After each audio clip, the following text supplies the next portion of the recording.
Bienvenue dans notre émission Rendez-vous avec Jésus. Comme vous le savez, Rendez-vous avec Jésus, c'est une émission chrétienne basée sur la parole de Dieu, la Bible. Je suis très heureux de vous retrouver encore dans cette émission qui est devenue un rendez-vous incontestable tous les dimanches pour parler que de la parole de Dieu. Tenez-vous bien, que de la parole de Dieu. À consommer sans modération, sans dénomination. Que le Seigneur vous bénisse abondamment. Restez connectés sur RD Congo Info. Soyez bénis abondamment. Gloire à Dieu. La Bible dit un peuple qui n'a pas de vision, c'est un peuple qui marche dans le désordre. Alors le thème de notre émission aujourd'hui est que quelle est la vision de Jésus pour ta vie? Parce que comme vous le savez bien, notre émission c'est Rendez-vous avec Jésus. Nous devons savoir quelle est la vision de Jésus pour notre vie. Tout au long de cette émission, comme d'habitude, nous allons nous effacer et laisser la place à l'Esprit de Dieu, au Saint-Esprit, celui qui est l'enseignant par excellence, pour nous enseigner, nous donner la vision, afin de marcher dans l'ordre. Car il est écrit, un peuple qui n'a pas de vision, il marche dans le désordre. Nous voulons, comme les enfants de Dieu, des disciples de Jésus-Christ, comprendre quelle est la vision de Jésus. Nous ne pouvons pas seulement aller à l'église tous les dimanches ou écouter, se connecter sur RD Congo Info en écoutant Rendez-vous avec Jésus sans savoir quelle est la vision de Jésus pour notre vie. Alors, je vais vous inviter à la prière. Je vous invite à la prière.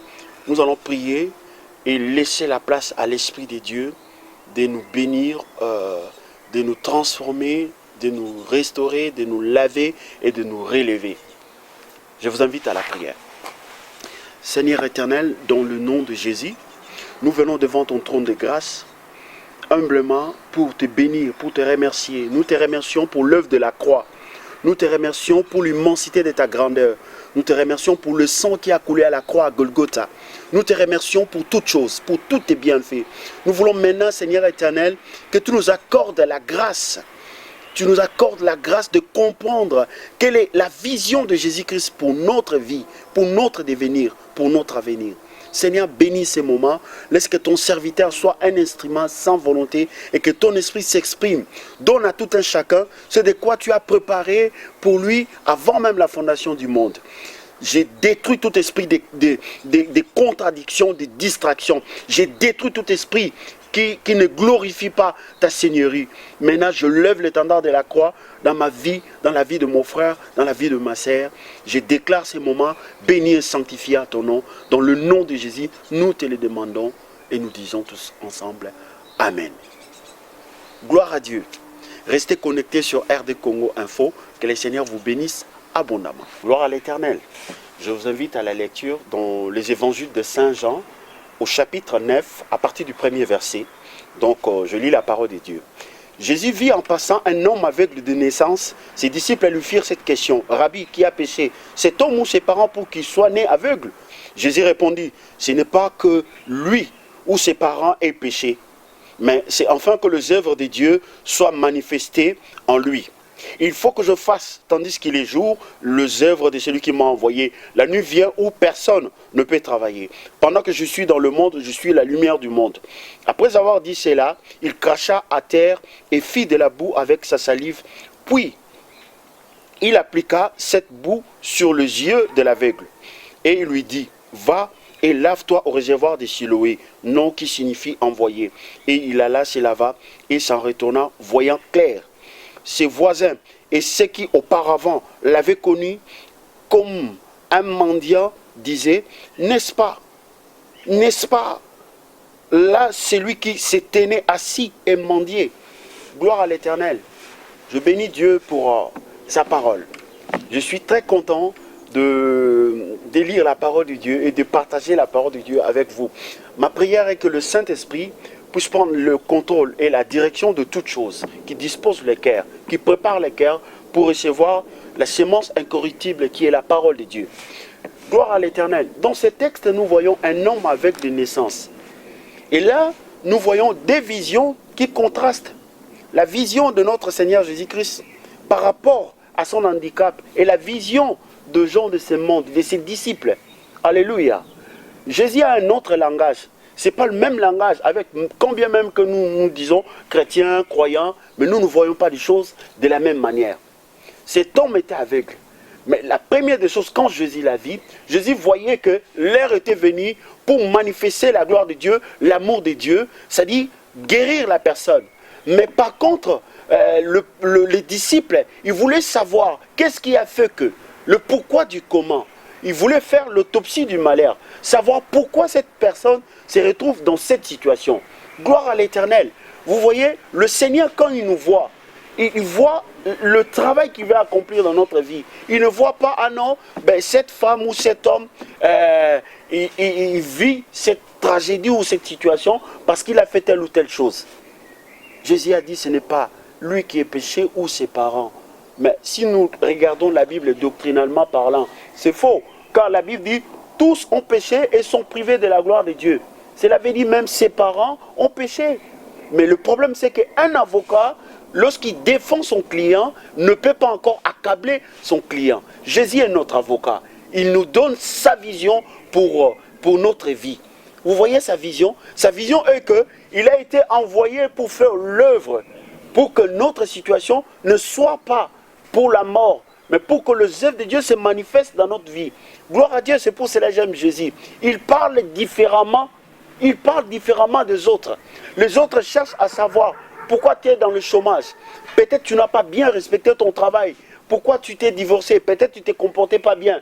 Mais Jésus voit que l'heure a sonné pour que sa main miséricordieuse transforme le mal à bien, transforme la maladie en guérison, transforme la malédiction en bénédiction. Parce qu'il est venu pour faire cela. Il dit, il est temps que je fasse. C'est pourquoi j'ai été envoyé. Jésus a été envoyé pour délivrer les captifs. Jésus a été envoyé pour relever ceux qui tombent. Jésus a été envoyé pour guérir ceux qui sont malades. Gloire à l'Éternel. C'est pour cela que j'aime Jésus. Bien-aimé, est-ce que tu aimes Jésus? Jésus est venu pour te sauver. Donne-lui ta vie et il te sauvera. Il ne te condamnera pas.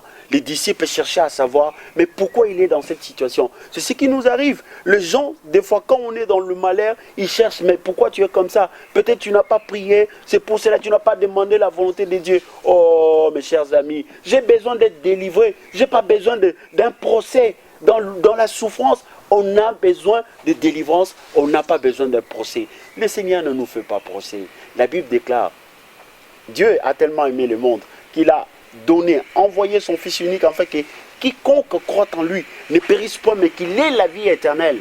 Alléluia. Mais la Bible déclare que Dieu a envoyé aussi, la suite de ces versets, la Bible dit, Dieu a envoyé son Fils dans le monde, non pas pour juger le monde, non pas pour faire un procès, mais pour sauver le monde. Il y aura un temps, le Seigneur viendra juger toi qui écoutes la parole en te disant, ces jours-là, dans l'émission Rendez-vous avec Jésus, est-ce que tu n'as pas saisi l'opportunité pour donner ta vie à Jésus? Alléluia. Gloire soit rendue à l'Éternel. Soyez bénis abondamment et je vous dis, restez connectés. Que le Seigneur vous bénisse. Gloire à l'Éternel. Le premier point que nous allons partager est quelle est la vision de Jésus par rapport à notre devenir, par rapport à notre vie, par rapport à notre avenir. Ici, dans ces textes, nous voyons, le Seigneur a dit, ce n'est pas que lui ou ses parents aient péché, mais c'est enfin que les œuvres de Dieu soient manifestées en lui. La vision de Jésus dans la vie de tout un chacun, c'est enfin que les œuvres de Dieu soient manifestées. Quelles sont les œuvres de Dieu? C'est la guérison, la délivrance, la restauration, l'excellence, la perfection. Voilà, la noblesse. C'est ça, les œuvres de Dieu en nous, le vertu de l'Éternel. C'est enfin que les œuvres de Dieu soient manifestées. Vous voyez, retenez cette vision. Lorsque vous avez cette vision, vous pouvez dire comme Job. Job a dit à sa femme, après une longue période de souffrance, la femme de Job a dit à Job, mais pourquoi tu persistes dans ton intégrité? Maudis l'Éternel et meurs tout simplement. Tu n'as pas d'enfant, tu n'as pas d'entreprise, tout est par terre.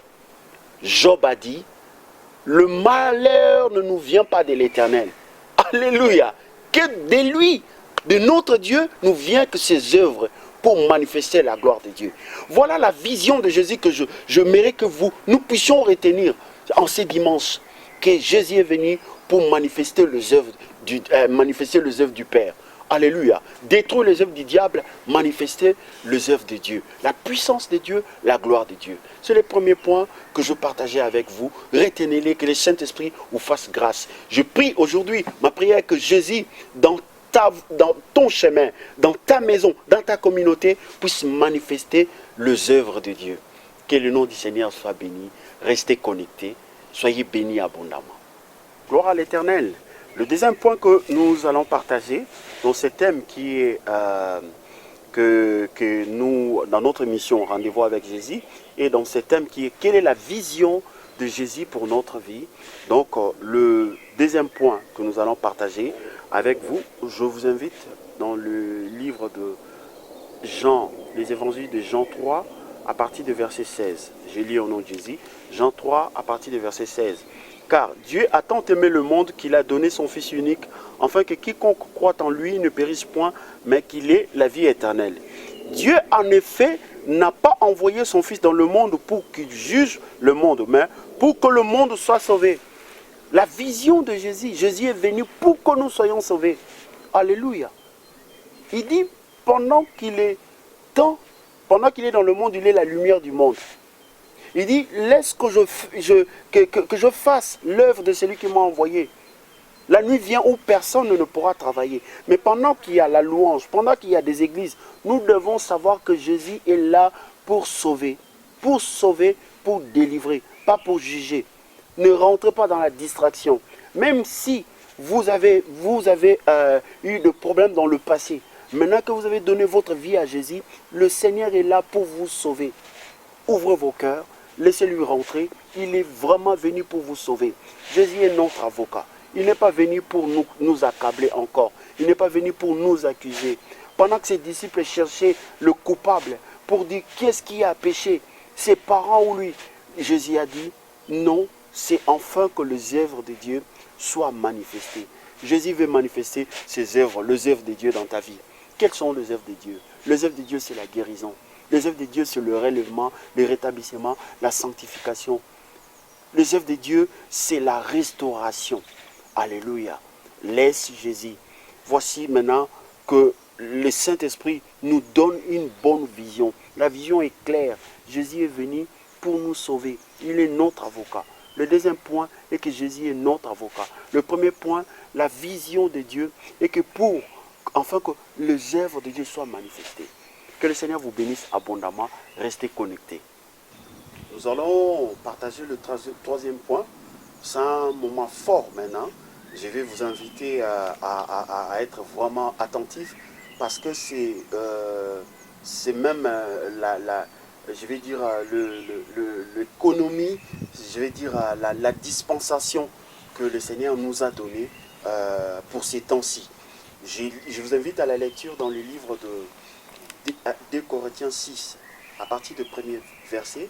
Il est écrit, puisque nous travaillons avec Dieu, nous vous exhortons à ne pas recevoir la grâce de Dieu en vain. Car il dit, au temps favorable, je t'ai exaucé. Au jour du salut, je t'ai secouru. Voici maintenant le temps favorable. Voici maintenant le jour du salut. Gloire à Dieu. Bien-aimés, c'était un temps favorable pour cet aveugle. C'est le temps favorable dans le monde pour tout le pécheur. Ce n'est pas le temps d'accuser ou d'accabler ceux qui tombent. C'est le temps favorable. Les gens n'aiment pas le temps de la grâce. C'est votre problème. La Bible dit, c'est la vérité, nous sommes au temps de la grâce. Si toi tu souhaites que les gens qui pêchent, qui puissent aller en enfer, c'est ta vision. Ce n'est pas la vision de Dieu. Nous sommes au temps de la grâce. Il y a deux choses. Ou soit tu vis dans la grâce ou dans la disgrâce. Moi, je choisis la grâce. Et la grâce pour ma soeur, mon frère qui tombe. Et pour tout le monde, je veux la grâce. Nous sommes au temps de la grâce. Si la Bible dit, il y a des gens qui sont trop religieux, ils sont accablés, ils veulent aussi accabler les enfants de Dieu. Ils veulent aussi accuser les enfants de Dieu. Lorsqu'on parle de la grâce, ils sont chatués, ils se sentent comme accablés. Pour eux, ils voulaient tout de suite que le feu descende pour consumer le pécheur. Écoutez-moi très bien, mes chers amis. La Bible dit, c'est Adam qui a péché, le péché est entré. C'est pas moi. C'est pas moi qui ai incité Adam à pécher. Alléluia. C'est la vérité. Et Jésus est venu, il a obéi. C'est pas moi qui l'ai incité, mais c'est Dieu qui lui a donné la force qu'il faut. Maintenant, Dieu dit, je mets devant toi le bien et le mal. Moi, j'ai choisi la grâce. Jésus s'est fait homme pour moi. Il est mort à la croix pour moi. Nous sommes au temps de la grâce. Les gens n'aiment pas qu'on parle de la grâce. Si on parle de la grâce, c'est comme s'il y a un problème. Nous sommes au temps de la grâce. La Bible déclare, c'est aujourd'hui le jour du salut. Le temps favorable est là. Jésus est venu pour manifester la faveur de Dieu. Les disciples commencé à poser la question, qu'est-ce qui a péché? Je ne sais pas pourquoi la race humaine aime beaucoup voir Dieu tuer, punir comme au temps de Sodome. Mais la Bible dit, au temps favorable, j'étais exaucé au jour du salut. Nous sommes au temps de la grâce. Toi qui es malade, c'est le temps de la grâce, c'est le temps de ta guérison. Ne te laisse pas intimider par une quelconque doctrine, comme quoi que voilà, c'est ton oncle. Non, lis la parole de Dieu, crois au nom de Jésus. C'est le temps de la grâce, c'est le temps de la guérison, c'est le temps de l'élévation, c'est le temps de la restauration et c'est le temps de la sanctification. Nous sommes au temps de la grâce. Jésus a dit, c'est pour que le zèle de Dieu soit manifesté dans sa vie, dans la vie de cet aveugle de naissance. Gloire à Dieu, je bénis le Seigneur. Nous sommes au temps favorable, au temps de la grâce. Que vous le vouliez ou pas, c'est la Bible qui le dit. Et moi, je veux la grâce, je ne veux pas la disgrâce. Ceux qui veulent la disgrâce, qui commencent tout d'abord eux-mêmes par se disqualifier de la grâce de l'Éternel. Alléluia, je bénis le Seigneur. Vous savez, la Bible dit, qu'est-ce que tu as que tu n'as pas reçu? Si tu es debout, c'est parce que Dieu t'a fait grâce. Celui qui a tombé, c'est parce que peut-être qu'il n'a pas su saisir la grâce de Dieu. Tout ce que nous pouvons faire dans ces temps-ci, nous ne pouvons qu'intercéder, prier les uns les autres. Alléluia, nous sommes au temps de la grâce. La vision que Jésus a pour nous maintenant, c'est le temps favorable. Il veut guérir, il veut délivrer. Il te tend la main. Il dit, je me tiens à la porte, je frappe. Si tu crois, tu verras la gloire de Dieu. Que personne ne vous amène une tierce doctrine des démons, comme l'apôtre Paul a dit. Nous sommes au temps de la grâce. Que la faveur de Dieu, reçois la faveur de Dieu. Toi qui me suis, qu'on le veuille ou pas, nous sommes au temps de la grâce. Nous ne sommes pas au temps de jugement. Il y aura un jour, il y aura le jugement. Le Seigneur viendra, il posera des questions, il jugera le coupable. Mais pour l'instant, Dieu nous appelle au salut. Dieu nous appelle à la délivrance. Dieu nous appelle à la guérison. Dieu nous appelle à l'élévation et à la restauration. Soyez en paix. Ne soyez pas religieux. Ce sont des religieux qui ont tué Jésus. Ne suivez pas les gens qui font des cassettes en s'accusant les uns les autres. Non. Vous voyez d'autres, il y a plusieurs religions dans le monde. Il y a des bouddhistes, des musulmans, il y a des judaïstes. Et tout. Le judaïsme, et toutes ces religions-là prospèrent. Il n'y a que des chrétiens qui s'accusent matin, soir. Lorsqu'on parle de la grâce, ils ne veulent pas. Ils sont très contents. Lorsqu'il y a un frère qui a reçu le baptême, qui parle en langue, qui prêche la parole, jamais quelqu'un va prendre le lien de vidéo pour partager. Mais lorsqu'on attend quelqu'un tomber par là, un frère a fait ceci, ben, tout le monde se réjouit. Tu es quelle sorte de chrétien qui aime tellement les choses sales, la bassesse, et des choses qui n'édifient même pas. Et tu cliques sur, chaque fois tu as ton doigt sur les liens de choses sales. C'est quelle sorte de chrétien qui n'a pas de noblesse? Nous sommes au temps de la grâce. Soyez miséricordieux. Jésus a dit, heureux ceux qui sont le miséricordieux, car ils obtiendront miséricorde. Et moi, je vais être miséricordieux vis-à-vis de mon frère, vis-à-vis de ma soeur. Si tu as un problème, appelle-moi le prophète Isaac. Nous prierons ensemble et tu verras la main de l'Éternel. Voilà, Dieu nous a dit dans sa vision, c'est le temps de la grâce. C'est le temps favorable. Ceux qui veulent exercer leur jugement avant le temps, ben, ils sont en train de se maudire eux-mêmes. Mais toi qui écoutes la parole, toi qui aimes le Seigneur, rentre dans la voie du Seigneur et soyez bénis abondamment. Restez toujours connectés. Que le Seigneur vous bénisse. Gloire à Dieu. Le quatrième point que nous allons partager ensemble, c'est la vision. Donc bâtir sur la vision, s'arrêter juste que sur la vision de Dieu. Alors dans le livre de Matthieu 16, à partir de verset 13, je vous invite à la lecture. Il est écrit, Jésus étant arrivé dans le territoire de Césarée, de Philippe, demanda à ses disciples, qui dit-on que je suis, moi le Fils de l'homme? Il répondit, les uns disent que tu es Jean-Baptiste, les autres Élie, les autres Jérémie ou l'un des prophètes. Et vous, leur dit-il, qui dites-vous que je suis? Simon-Pierre répondit, tu es le Christ, le Fils de Dieu vivant. Jésus reprenant la parole, lui dit, tu es erré, Simon, fils de Jonas, car ce ne sont pas la chair et le sang qui t'ont révélé cela, mais c'est mon Père qui est dans le ciel. Et moi, je t'ai dit que tu es Pierre, et sur cette roc, je bâtirai mon église, et le pouvoir de ces jours de mort ne peut jamais prévaloir. Dans ces textes, nous voulons faire valoir la manière dont le Seigneur s'est arrêté sur la bonne révélation de sa personne. Il n'a pas répondu sur les dires qui ne correspondaient pas à la vision que Dieu lui a donnée. Mais lorsque l'Esprit a révélé qu'il était le Christ, le Fils de Dieu, il s'est arrêté pour bâtir maintenant l'église, l'édifice. Alléluia. Donc qu'est-ce que je vais dire par là? Je vais dire tout simplement, vous êtes ce que la Bible enseigne. Vous êtes ce que la parole de Dieu dit que vous êtes. Gloire à Dieu. Gloire à l'Éternel. Donc, dans ces textes, ces messages qui parlent de la vision que Jésus a pour nous, nous devons comprendre que nous ne nous attardons pas, ne vous attardez pas sur les on-dit. Restez sur la révélation de Jésus-Christ de Nazareth. Moi, j'aime bien la manière dont le Seigneur a botté en toutes les réponses, jusqu'à ce qu'on lui a donné la vraie vision de sa personne. C'est là qu'il s'est arrêté. J'insiste sur la distraction qui règne sur le réseau social. Nous sommes les enfants de Dieu. Ici, je parle aux enfants de Dieu, je ne parle pas à tout le monde. Vous, les enfants de Dieu, faites votre chemin dans la vision que vous avez reçue de Jésus-Christ de Nazareth. À savoir, vous êtes enfants de Dieu. Jésus a la vision pour vous délivrer. Lorsque vous l'avez accepté, rentrez dans la vision, priez selon la vision de Dieu, selon la révélation. Il est la lumière du monde. Dites en vous-même, Seigneur, je veux que ta lumière soit dans ma vie. Je veux que ta lumière soit dans ma maison, dans ma famille, dans ma communauté, dans mon pays. Que le nom du Seigneur soit béni. Nous sommes arrivés à la fin de notre message.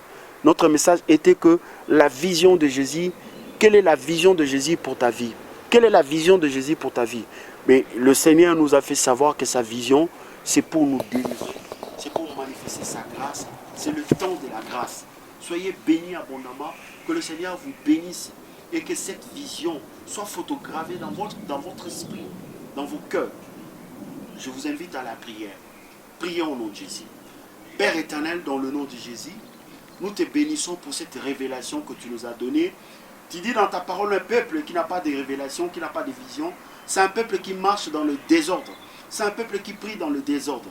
Seigneur, nous te prions que la parole que tu nous as révélée, à savoir que Jésus est notre sauveur et notre avocat, et sa vision est pour notre grâce, pour nous délivrer, pour nous favoriser, afin que nous puissions atteindre la maturité dans la sanctification, dans l'adoration, dans l'excellence, dans la perfection.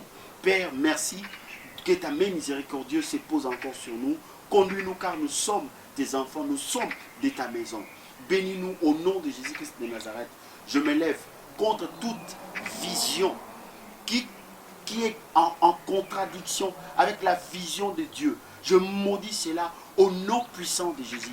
Je lève l'étendard de la croix dans la vie de mon frère, dans la vie de ma soeur. Je déclare que c'est maintenant le temps favorable. C'est aujourd'hui le jour du salut. Je condamne toute langue qui se lève contre ma vie, contre la vie de mon frère, contre la vie de ma soeur. Je déclare que ce temps est favorable pour la personne qui écoute la parole. Béni sois-tu éternel, au nom de Jésus, nous te le demandons. Amen. Je bénis Dieu parce que nous avons maintenant compris la vision de Dieu. La vision de Dieu, pendant qu'il est dans le monde, il est la lumière du monde. Nous ne pouvons pas demeurer dans le ténèbre. Je suis dans la lumière, vous êtes dans la lumière. Dans ces temps de la grâce, la guérison est pour nous, l'élévation est pour nous, l'excellence est pour nous. Je vous souhaite un très bon dimanche. Que le Seigneur vous bénisse abondamment. Restez connectés sur RDPE Info.